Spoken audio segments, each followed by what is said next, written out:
हरिओम। शिव जी कहते हैं कि जब श्रावण मास आने को होता है मैं तब प्रतीक्षा करता हूँ।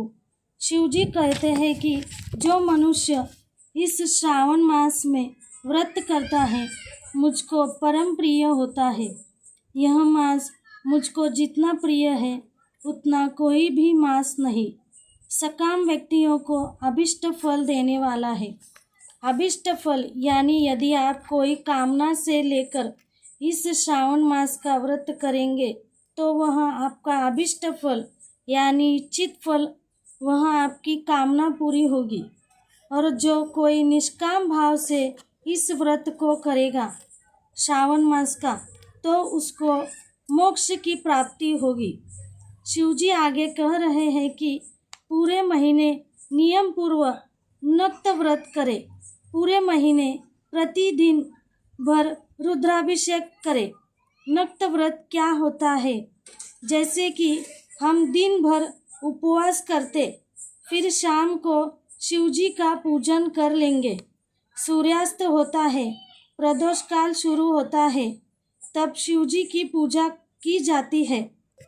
सूर्यास्त के 1.25 घंटे के बाद भोजन किया जाता है, उसको नक्त भोजन कहा जाता है। लहसुन प्याज बिना भोजन करिएगा। रुद्राभिषेक कैसे किया जाता है?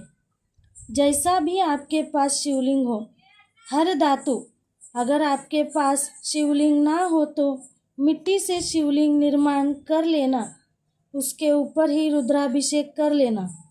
जल और पंचामृत ले लेना और रुद्री पाठ मोबाइल में चालू कर लेना। 30-40 मिनट का पाठ रहेगा। पंचामृत से स्नान कराइएगा, लोटे से अथवा श्रृंगी से।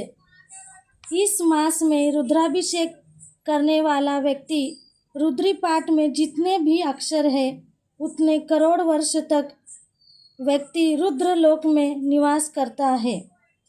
आपने प्रत्येक वस्तु, प्रिय वस्तु का इस मास में त्याग कर देना चाहिए। एग्जाम्पल, अमृत, आम का फल, गुड़, चाय, कॉफ़ी, तो वो प्रिय वस्तु इस मास में त्याग देनी चाहिए। भगवान शिव जी आगे कहते हैं कि पुष्पों से, धान्यों से, फूलों से, अनाज, तुलसी की मंजीरों तथा तुलसी दलों से और 1 लक्ष बिल्व पत्र से शिव जी की पूजा करनी चाहिए। शास्त्र प्रमाण है शिव जी के ऊपर तुलसी चढ़ती है। 1 लाख तुलसी का पत्ता चढ़ाइए, मंजीरी चढ़ाइए, अक्षत चढ़ाना। 1 लाख की संख्या फूल, 1 लाख कहाँ से लाएंगे आप? इसलिए अनाज, अक्षत चढ़ाना। 1 लाख गिन लेना, उसी हिसाब से तोल कर रख देना। अक्षत चढ़ाना। भगवान को किसी भी एक दिन, श्रावण मास, सोमवार, मासिक शिवरात्रि नहीं तो प्रदोष व्रत आता है, अमावस्या तिथि आती है, उस दिन भी आप चढ़ा सकते हैं। शिवजी के ऊपर अक्षत चढ़ाने से उनके घर में लक्ष्मी की प्राप्ति होती है, घर में धन धान्य की वृद्धि होती है। उस चढ़ाए हुए अक्षत का क्या करना है? उस अक्षत को दान कर देना अथवा किसी भी गरीब को मंदिर में दे सकते हैं अथवा पशु पक्षी को भी खिला सकते हैं। शिवजी कहते हैं कि पूरे महीने धारण पारण का व्रत करना चाहिए। इससे मैं अति संतुष्ट होता हूँ। धारण पारण क्या है? देखिए, 1 महीना श्रावण होता है। एक दिन आपने उपवास किया, दूसरे दिन भोजन किया, फिर उसके अगले दिन आपने उपवास किया, फिर उसके अगले दिन आपने भोजन किया, तो ये धारण पारण व्रत कहा जाता है। जिसका सामर्थ्य हो वो कर सकते हैं। शिवजी कहते हैं कि इस मास में मुझे अत्यंत प्रीतिकर पंचामृत अभिषेक करना चाहिए।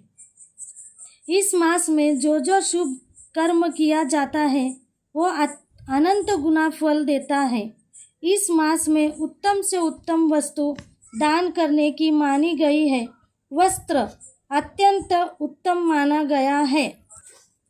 जप, तप, सेवा, सत्कर्म, चाहे दान पुण्य हो, अनंत गुना होकर आपको मिलेगा। शिव जी कहते हैं कि इस महीने में भूमि पर सोए, ब्रह्मचारी रहे और सत्य वचन बोले। पत्ते पर भोजन करना चाहिए। पलाश के पत्ते पर भोजन की महिमा अत्यंत है। श्रावण मास में व्रत करने वाले को इस महीने में साग का पूर्ण रूप से परित्याग कर दे। साग का मतलब इस महीने में हरी सब्जियां नहीं खानी चाहिए। जो पुराने बुजुर्ग होंगे उनको पता होगा कि सावन में साग नहीं खाना चाहिए। कोई ना कोई व्रत इस सावन महीने में करना चाहिए। सोमवार, गुरुवार, शनिवार या मंगला गौरी का व्रत कर सकते हैं। प्रातः स्नान, सदाचार परायण, भूमि पर शयन करने वाला, जितेंद्रिय होकर मनुष्य को एकाग्र किए हुए मन से प्रतिदिन मेरी पूजा करनी चाहिए। इस मास में पुरुष सूक्त पाठ अधिक फल देने वाला है। पुरुष सूक्त पाठ से आप शिव जी को अभिषेक या पूजा कर सकते हैं। आप केवल पुरुष सूक्त सुन भी सकते हैं। वेद मंत्र केवल सुनने से भी पुण्य कहा गया है। भगवान शिव जी आगे कह रहे हैं कि कोई भी मंत्र, कोई भी व्रत प्रारंभ करने से पहले ही प्रार्थना जरूर कर लेना। रुद्र मंत्र है, ओम नमो भगवते रुद्राय, ओम नमो भगवते रुद्राय।